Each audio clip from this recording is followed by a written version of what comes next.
The church should have been filled with joy that day. White flowers decorated the pews, sunlight streamed through the stained glass windows, and guests dressed in their finest clothes waited eagerly for the bride to walk down the aisle. But the whispers came first, low, cutting, cruel whispers that slithered like venom through the crowd. "She really thinks he'll marry her," one woman muttered under her breath. "She's way too fat for him. He can do so much better," another snickered, covering her smirk with a hand. At the front of the church, Emily stood in her white gown, clutching her bouquet. Her heart pounded with nervous excitement, her eyes searching for the man she thought she would spend forever with. But what she saw instead was him, her fiancé, his jaw tight, his face pale, shaking his head. And then, the unthinkable happened. "I can't do this," he said. His voice wasn't quiet. It echoed through the church like thunder. "I'm sorry, Emily, but I just can't marry you." Gasps filled the room. Murmurs, whispers, and laughter spread like wildfire. Emily froze, her entire world crashing down in an instant. She watched as the man she had trusted, the man she had given her heart to, turned and walked away, leaving her abandoned at the altar. Tears blurred her vision. The bouquet slipped from her trembling hands. She heard the cruel words around her, louder now, sharper. No wonder he left her. She should have lost weight for her wedding. Poor thing, but really, what did she expect? Emily couldn't breathe. She turned and fled down the aisle, out the church doors, and into the harsh daylight, her heels clicking desperately on the stone steps as her sobs broke free. And yet, at the very back pew of that church, one man had not laughed. One man had not judged. Daniel sat quietly, his 8-year-old son Noah beside him, watching with sorrow in his eyes. He hadn't planned to attend the wedding at all, he was only there because his landlord's daughter was a bridesmaid, and he'd agreed to drive her and Noah. He didn't know Emily personally. But when he saw her collapse in tears outside the church, abandoned and ridiculed, something inside him stirred. Daniel knew what it felt like to be left behind. He knew what it felt like to be judged and unwanted. His wife had passed away years ago, leaving him alone with Noah. Since then, he had worked 2 jobs, barely scraping by, fighting to keep the lights on and food on the table. He was a single dad who carried the weight of the world on his shoulders, and though he never let Noah see his despair, inside, he was exhausted. He understood brokenness. He understood loneliness. And he recognized both in Emily's tear-stained face. He approached her carefully, his footsteps soft. Emily looked up, startled, her eyes red and swollen. "Why are you here?" she whispered bitterly. Daniel crouched down so his eyes met hers.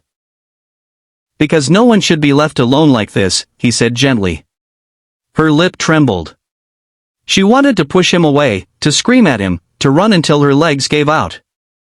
But instead, she whispered, "He was right to leave me. Look at me. I'm pathetic. I'm too fat, too ugly. Who would want me?" Daniel's eyes hardened. "Don't you ever say that again. His choice doesn't define your worth. You are not worthless. You are not too much. You are not too little. You are enough."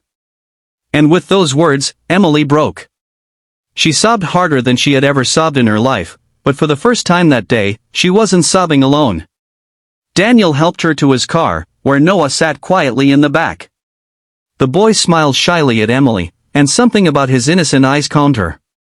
Daniel offered her a ride home, but when Emily admitted she had nowhere to go because she had given up her apartment to move in with her fiancé, Daniel surprised even himself. "Then come stay with us," he said. "It's not much, just a small apartment. But at least you'll have a roof over your head." Emily blinked at him in shock. "You don't even know me." Daniel shrugged. "Sometimes you don't need to know someone to see they don't deserve to be alone." And so, Emily found herself stepping into Daniel's modest, worn-down apartment that night. The wallpaper was peeling, the furniture mismatched, and the air smelled faintly of laundry detergent and Noah's crayons. It wasn't much, but it was warm, safe, and real. The first days were awkward. Emily tried to stay out of their way, hiding in the guest room, embarrassed that she was intruding. She cooked meals quietly, cleaned up when they weren't looking, and often sat awake at night replaying her humiliation at the altar. She told herself she would leave soon, once she figured out where to go. But slowly, things began to change. One evening, Noah struggled with his homework. Daniel was too tired from his double shift to focus, so Emily stepped in. She sat with Noah at the kitchen table, patiently guiding him through his math problems. Noah grinned up at her. "You're better at this than Dad," he joked. Emily laughed, really laughed, for the first time in weeks. Soon, cooking became her way of contributing. Daniel came home one night to the smell of roasted chicken and fresh bread. His eyes widened in surprise. "You didn't have to do this," he said softly. Emily smiled nervously. "I wanted to. You both deserve it." For the first time in a long while, Daniel sat at a table and ate a real meal with his son. And for the first time in her life, Emily felt like she belonged somewhere. But not everyone approved. Daniel's ex-in-laws, still grieving their daughter, accused Emily of trying to replace her. "She's not fit to be Noah's mother," they sneered. "She can't even take care of herself." Their words cut Emily like knives. At night, she cried silently in the guest room, convinced she should leave before she ruined Daniel's life. Money was another challenge. Daniel worked himself to the bone, and Emily hated feeling like a burden. She tried applying for jobs, but every interview ended with the same polite rejection. Sometimes, she swore she could see the judgment in their eyes, staring at her body rather than her skills. "We'll call you," they would say. They never did. Yet, Daniel never let her sink too far into despair. "You're more than what they see," he told her. "Don't let them define you." Then came the Mother's Day tea at Noah's school. It was the event Daniel dreaded most. Every year, Noah was the only child without a mother there, and every year, Daniel's heart broke a little more. But this time, when Noah's teacher announced the event, Noah looked at Emily and said, "Will you come with me? Please? You're like my mom now." Emily's heart swelled. She hesitated, nervous about the judgment she might face, but when Noah looked at her with those hopeful eyes, she couldn't say no. On the day of the event, Emily wore her best dress and held Noah's hand tightly. As they walked into the classroom, whispers rose around her, just like at the church. "Is that his mom? She doesn't look like it.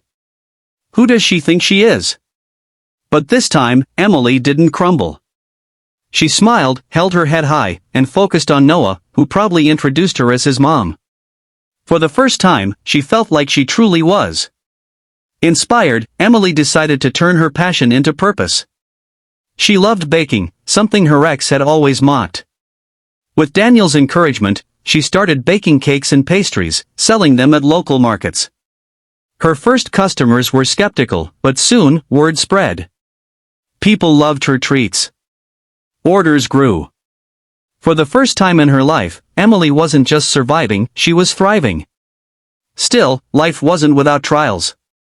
Emily's ex-fiancé reappeared, full of regret. He promised her money, stability, and comfort. "You don't belong here," he told her. "Come back to me. I'll take care of you." For a moment, Emily faltered. He offered everything she thought she once wanted. But then she looked at Daniel, exhausted from work yet still smiling at her, and Noah, who hugged her like she was his whole world. That was her real family. That was her real happiness. She turned to her ex and said, "I don't need your house or your money. I already have everything I need." Years later, under the stars in their backyard, Daniel proposed. Not in a grand church, not with hundreds of guests, but with Noah holding the ring box, grinning ear to ear. "Emily," Daniel said, his voice trembling, "you were left at the altar once. But this time, I promise I'll never leave your side." Tears streamed down her face as she said yes. This time, she wasn't the too fat bride. She was a mother, a wife, a fighter, and a woman who had rebuilt her life from ashes. Emily had once been abandoned, mocked, and told she wasn't enough. But with Daniel and Noah, she found love, purpose, and belonging. Together, they proved that family isn't always about blood, it's about love, resilience, and the courage to keep going. And if you're watching this right now, remember this: your worth is not defined by who leaves you, by your size, or by the cruel words of others. Sometimes, the worst day of your life is the doorway to your greatest blessing. If this story moved you, please share your thoughts in the comments. I'd love to hear them.